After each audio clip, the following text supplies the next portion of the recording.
आप देख रहे हैं सी टीवी आज़ाद भारत। भागलपुर जिले के 3 महत्वपूर्ण खबरों के साथ मैं आपका मित्र चंद्रशेखर कुमार।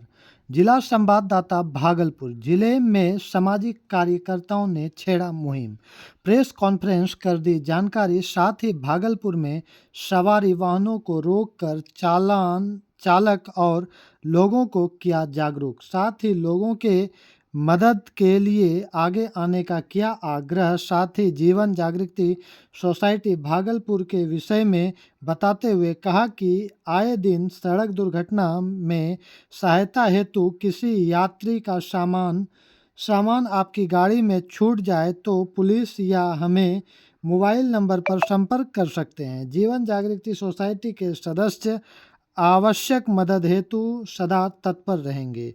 यह जानकारी दिनांक 10/4/2025 गुरुवार को दोपहर 3 बजे दिया गया, जिसमें जीवन जागृति सोसाइटी के संयोजक doctor Ajay Kumar Singh, auto association के सदस्य इजराइल जी और मिस्टर कन्हैया जी उपस्थित रहे।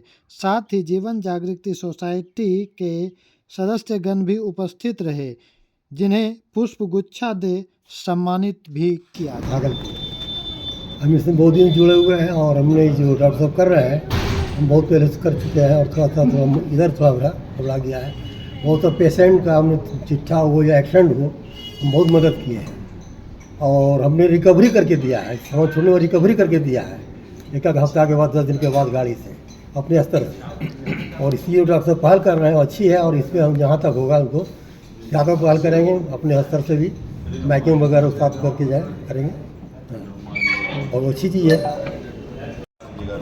ड्राइवर एसोसिएशन का प्रधान संरक्षक डॉक्टर साहब ने बिल्कुल सही बताया। ये आम समस्या है, भी सामान छूट जाता है, रह जाता है और इस मतलब ऐसे सिस्टम के अभाव में मिल नहीं पाता है।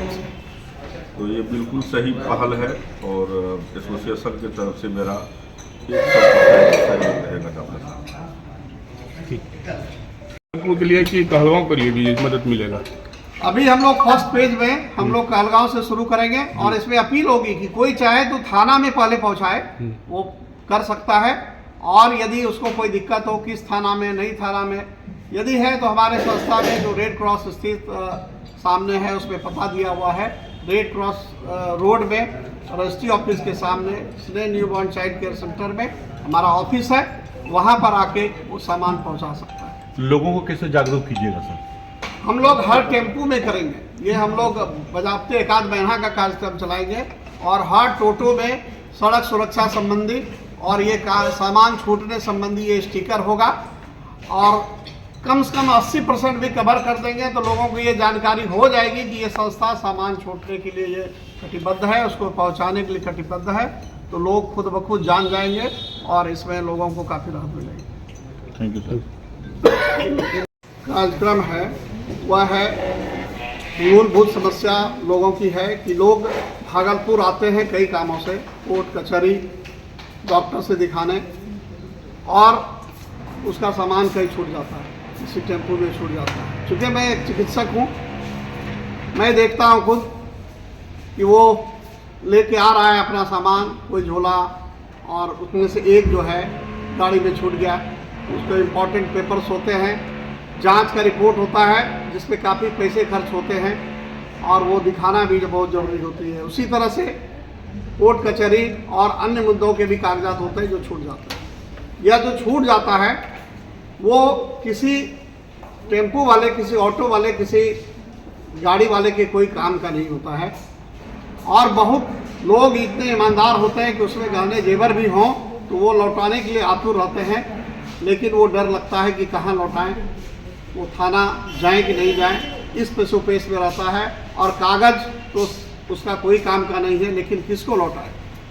दूसरे तरफ जिस यात्री का छूट गया सामान होता है वो क्या करे, वो कहाँ खोजे, कैसे टेम्पो को वो पहचानेगा। लेकिन इसी बीच हमने एक तरीका अपनाया है और वो तरीका है कि सड़क सुरक्षा के साथ साथ हम यहाँ ऑटो चालकों को, यहाँ के जो और छोटे गाड़ी है, जीप टाइप के जो हैं, उनको हम लोग शिक्षित करेंगे और उनको एक स्टिकर हर गाड़ी में देंगे जिसमें ये लिखा रहेगा कि यदि आपका कोई सामान छूट जाए या दुर्घटना हो जाए गाड़ी में, तो हमारे जीवन जागृति सोसाइटी के लोग चारों तरफ फैले हुए हैं, देहात से देहात तक और शहरों में भी रोड किनारे भी हैं, तो ऐसे भी वो मदद कर सकते हैं और छूटे हुए सामान को उसमें दिए हुए पते पर वो पहुंचा सकते हैं। जो व्यक्ति उसको पहुंचाएगा, हम लोग वीडियोग्राफी करके सामान का लिस्ट बनाएंगे, उसमें क्या है, और पुनः उसको पैक करके हम लोग रखेंगे। और चूँकि वो सभी गाड़ियों में होगा, इसीलिए कोई भी टेम्पू में वो देख सकता है कि हाँ ये नंबर है, ये पता है संस्था का, और उस पते पर वो सामान पहुंचा सकता है और उसी तरह से यात्री वहां से आके कलेक्ट कर सकता है। तो इस तरह से हम लोग जो प्रोग्राम बनाए हैं, यदि हम लोग इसमें सफल हुए, हमको इसका सहयोग चाहिए और यहाँ सहयोग के लिए हमारे साथ ऑटो एसोसिएशन के संरक्षक भी आए हुए हैं। उनसे भी अनुरोध करूँगा कि इस संबंध में जो हमने प्लान बनाया है उसमें हमें सहयोग करें। इसमें इजराइल जी भी हैं और कन्हैया जी भी हैं। तो इस तरह से हम लोग मिलकर इस योजना को अंजाम तक पहुंचाने की कोशिश करेंगे। ये पूर्ण गुरु श्री करौली शंकर महादेव जी का दृढ़ संकल्प, आरोग्य भारत संकल्प प्रार्थना महासभा, स्थान भागलपुर बिहार, दिनांक 3 व 4 मई 2025, समय दोपहर 3 बजे से। पूर्ण गुरु श्री करौली शंकर महादेव जी का संकल्प है रोग मुक्त, शोक मुक्त, भय मुक्त, भ्रम मुक्त, नशा मुक्त मानव। गुरु जी से समझे स्मृति महाविज्ञान, जिसमें जीवन और शरीर के विज्ञान को समझकर मानव जीवन को मूल्यवान बनाना। चलो चले भागलपुर बिहार, सीधा प्रसारण देखें सिर्फ आनंद टीवी पर। आयोजक शंकर सेना। कार्यक्रम से संबंधित किसी भी तरह की जानकारी लेने हेतु इन नंबर्स पर संपर्क करें। आप आनंद टीवी को टाटा प्ले के चैनल नंबर 1091 पर देख सकते हैं। अपने मोबाइल पर आनंद टीवी को देखने के लिए प्ले स्टोर ऐप से आनंद टीवी को डाउनलोड करें। गुरुवार के मौसम विज्ञान की सूचना के उपरांत तेज बारिश से संध्या 6:30 बजे से किसान दिखे बेहाल और परेशान। आम बाग वालों की बागवानी हुई क्षतिग्रस्त, वहीं जबकि बिहार के कई जिलों में आंधी और तूफान और बारिश के साथ ओले पड़ने से किसानों को भारी नुकसान का सामना करना पड़ा। जहां गेहूं की पकी फसल बर्बाद हुई और पके अनाज की बालियां खेतों में मिट्टी में मिल गई, वहीं ओले और आंधी से कई लोगों के हताहत होने की खबर आने पर बिहार सरकार के द्वारा राहत देने हेतु मृतक के परिवार को 4 लाख रुपए की घोषणा भी कर दी गई। वहीं अगली खबर शेमस high school Bhagalpur alumni association की है, जहां आगामी 13 अप्रैल 2025 रविवार को शेमस एल्यूमाइन एसोसिएशन के तत्वाधान में शेमस हाई स्कूल परिसर में एल्यूमाइन मीट के सम्मेलन हेतु आयोजन किया गया प्रेस वार्ता। आयोजन में वर्ष 1956 से अवदत्त विद्यालय के पूर्व छात्र सम्मिलित होकर अपनी स्मृति को साझा करेंगे। 13 अप्रैल 2025 को प्रातः 11 बजे से रात्रि 9 बजे तक विधिवत कार्यक्रम का आयोजन होगा। इस आयोजन का प्रारंभ प्रातः 11 बजे पंजीकरण से होगा। 11 बजे से 3 बजे तक पंजीकरण के दौरान पूर्ववर्ती छात्र स्नेही मधुर मिलन होगा, साथ ही अल्पाहार की व्यवस्था होगी। प्रेस वार्ता के दौरान doctor Hemshankar Sharma, patron president Ravikant Mishra, secretary Chandrashekhar Singh, vice president Santosh Kumar एवं अन्य गणमान्य सदस्यों की उपस्थिति गरिमामय उपस्थिति रही। मित्रों, हम लोग 13 अप्रैल को CMS के पूर्ववर्ती छात्रों के सम्मेलन को आयोजित करने जा रहे हैं। ये सम्मेलन हमने गत वर्ष भी किया था, इस वर्ष भी कर रहे हैं और आगे भी करने की उम्मीद लेकर चलते हैं। इस वर्ष की जो हमारे नए हैं और हमारी ऑर्गेनाइजिंग कमेटी है, उसमें यहाँ का हर सदस्य जो भागलपुर में मौजूद है सब उसके सदस्य हैं। हम लोग उस दिन मिलेंगे, मेल मिलाप होगा, बैच मीट होगा।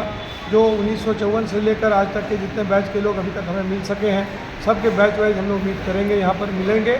सब शिक्षकों का हम लोग उनका सम्मान करेंगे और जो पुराने हमारे छात्र हैं जो बहुत ही सीनियर हैं, उन लोगों का भी हम लोग सम्मान हम लोग करने जा रहे हैं और उनसे हम लोगों को मिलना जुलना होगा। हम लोग अपनी पुरानी यादें ताज़ा करेंगे। स्कूल के प्रति जो हम लोग का लगाव रहा है, उस लगाव को आप कुछ दिन देख सकते हैं 13 अप्रैल को यहाँ पर आकर। और हम लोगों के बीच की जो भावनाएं हैं और एक दूसरे का जो मेल मिलाप है, पारस्परिक सौहार्द जो हमारा बना हुआ है, ये इस स्कूल के डिसिप्लिन के अनुरूप है। ये स्कूल हमारे समय में डिसिप्लिन के लिए जाना जाता था, पढ़ाई के लिए जाना जाता था। भागलपुर में अपने समय का ये दी बेस्ट स्कूल हुआ करता था और बिहार में इसका नाम था। यहाँ से निकलते हुए छात्र देश और विदेश में अपनी अपनी पताका फहराई है और इसी आशा और विश्वास पर हम लोग पुनः एक बार फिर मिल रहे हैं। सब दोस्तों के साथ अपनी पुरानी यादें ताज़ा करेंगे। बहुत बहुत धन्यवाद। कितने लोगों के आने की संभावना है इसमें? अभी तक जैसा रजिस्ट्रेशन हुआ है 150 लोगों का ऑनलाइन हो चुका है, तो जिस हिसाब से मुझे लग रहा है कि 450 से 500 लोगों के आने की उम्मीद बनती है हमारी। Thank you. बढ़ाव होता है जब वो निकलता है ज़मीन के नीचे से, तो पहले 2 पत्तियाँ उसकी निकलती हैं छोटी छोटी और उस पत्तियों से एक बड़ा बड़ा वटवृक्ष बनता है। तो जितने वटवृक्ष हैं वो मेरे सामने सब बैठे हुए हैं और पत्तियों में हम लोग हैं। यानी हम उस कालखंड में वापस जाने की कोशिश करते हैं कि जब हम यहाँ पर आए थे। जैसे मेरा तो आगमन यहाँ 1963 में हुआ था प्राइमरी स्कूल में। मैं शेखर सिंह हमारे बैचमेट हैं, हम लोग एक साथ हम लोगों ने पढ़ाई की। मैं 72 बैच का हूँ। हमसे सीनियर भाई लोग, बड़े भैया लोग यहाँ बैठे हुए हैं। झाल सर हैं, रविका मिश्रा सर हैं और हमारे बहुत सारे जूनियर भी यहाँ हैं। मैं सबके बारे में तो नहीं जानता कौन किस बैच का था, तो धीरे धीरे पता चलता है। और बहुत सबसे तगड़ा बैच जो है वो हमारे देखिए चुपचाप मोबाइल पर देख रहे हैं पीछे, हमारे सलेह जी हैं और इनका बैच जो है बहुत धुआंधार बैच रहा है यहाँ। तो हर बैच में कुछ ना कुछ लोग अच्छे आते हैं और जितने यहाँ के प्रोडक्ट हैं हमारे सब ही बहुत अच्छे हैं और सबों में बिना किसी लाग लपेट, बिना भेदभाव, बिना जाति पाति सब लोग उठ कर सब काम करते हैं। इस स्कूल ने हमें ज्ञान दिया, 2 ज्ञान दिया। एक तो ड्यूटी फर्स्ट सेल्फ लास्ट, कि आप जहाँ भी हैं आपकी ड्यूटी आपके लिए सर्वोपरि है। जिस किसी भी विधा में है, जिस किसी विद्या में है, जिस किसी जगह में है, उसके प्रति आप जो आपका जो कर्तव्य है उस कर्तव्य निष्ठा से आप काम करते रहिए और सेल्फ यानी अपने बारे में उसके बाद में सोचिए। पहले अपने कर्तव्य को देखिए और तब अपने अधिकारों की बात करते रहेंगे, जो एक सामान्य प्रक्रिया है जहाँ हम लोग से ये अपेक्षित होता है कि हम लोग उस तरह से बात करें। और दूसरी बात होती है, हम लोग कहते हैं कि the fear of the Lord is the beginning of wisdom. यानी आप जो सोच है, आपकी जो शक्ति है, मानसिक शक्ति, वो कहाँ से आती है? जब आप उस ऊपर वाले के प्रति प्रेरित होते हैं उससे और उसके प्रति आपका झुकाव होता है, तभी आप ज्ञान के आगे बढ़ते हैं। और ज्ञान की पराकाष्ठा पर तो कोई नहीं पहुंच सकता है, लेकिन ज्ञान की तरफ जैसे हम लोग धीरे धीरे बढ़ते हैं, तो जब ऊपर में भगवान है, चाहे वो भगवान हो, ईश्वर हो, अल्लाह हो, राम हो, रहीम हो, कोई भी हो, हमारी एक आस्था होती है और ये आस्था हमारे दोस्तों के प्रति सब मिलना जुलना हो जाता है। बहुत लोगों के चेहरे भी नहीं पहचानता था मैं, पिछले वर्ष से मैंने पहचानना शुरू किया और जाना कि अरे ये CMS का है, तो सुन के बड़ा अजीब लगता है, पार हर्ष हो जाता है, लगता है नहीं ये तो मेरा अपना आदमी है बिल्कुल। ये स्कूल का एक बड़प्पन था। हम लोग यहाँ पर अभी भी बैठ के बात करते हैं कि मुखर्जी साहब ऐसे थे, अली सर ऐसे थे, कादिर साहब ऐसे थे, तो बाद में जॉब सर हुए वो ऐसे थे। तो हर लोगों के शिक्षकों की बातें याद करते हैं। अगर हाल के कालखंडों में लीजिएगा तो 70 के दशक से लेकर अभी तक के इसमें जो हम लोग जिए हैं, हम लोग कुछ एक चंद शिक्षकों का, किसी का एक का नाम लेने से किसी को अजीब लग सकता है, लेकिन कुछ एक शिक्षक होते हैं जो आइडियल हो जाते हैं, जैसे ISI मार्क होता है, उसका नाम हम लोग उसी दिन लेंगे। 13 तारीख को आप लोग आइए और 13 तारीख को देखिए कि हम लोग शिक्षकों के प्रति जो आदर भाव है वो हम लोग अपना उनके प्रति समर्पित रहेंगे, नतमस्तक रहेंगे और एक एक शिक्षक को कैसे लोग घेरेंगे, अभी भी उसी बाल सखा के रूप में हम लोग सब जमा होंगे और अपनी अपनी बातों को यहाँ पर फिर अपने आप को पुनर्जीवित करने की कोशिश करेंगे। हम नहीं जानते हैं कौन कब मिलेगा नहीं मिलेगा, बहुत सारी घटनाएं होती रहती। पिछले वर्ष कुछ लोग आए थे, इस वर्ष वो नहीं हैं, चले गए भगवान के पास, लेकिन आना जाना तो लगा रहता है। सबका जिसका जन्म हुआ है उसकी मृत्यु तय है, लेकिन वो चंद यादें छोड़कर जाते हैं, जिन यादों के सहारे हम लोग की गाड़ी चलती रहती है और उन यादों को हम लोग हमेशा पुनर्जीवित करेंगे। कोशिश करते हैं। यही हम लोग का उद्देश्य है। बहुत ही स्पष्ट है, 2 पंक्तियों में बोलूँगा। आया है मुझे फिर याद वो साथी, गुजरा ज़माना बचपन का, हाय रे अकेले छोड़ के जाना और न आना, बचपन का आया है मुझे फिर याद वो ज़ालिम। इन्हीं क्षणों को जीने के लिए हम लोग यहाँ हैं। बहुत आज के नए पीढ़ी के स्टूडेंट को कुछ शिक्षा या कुछ मैसेज देना चाहेंगे? आज की नई पीढ़ी हम लोग से भी ज़्यादा अच्छी है और हम लोग से ज़्यादा इन्फॉर्म्ड है, हम लोग से ज़्यादा जानकारी उनके पास है, उनके पास इंटरनेट है, हमारे पास बैडमिंटन नेट और वॉलीबॉल नेट हुआ करता था। तो हम लोगों में जो आत्मीयता लगाव थी, उनकी आत्मीयता ग्लोबल हो गई है। हमारी आत्मीयता भले चंद लोगों तक थी, सीमित थी, उनकी आत्मीयता बहुत विशाल हो गई है और हमें अपार हर्ष होता है कि हमारे जो यंग स्टूडेंट्स हैं वो हम लोग से भी बेहतर करते जा रहे हैं और हम लोग का आशीर्वाद है कि और ऊंचा जाए ताकि स्कूल का नाम रोशन हो।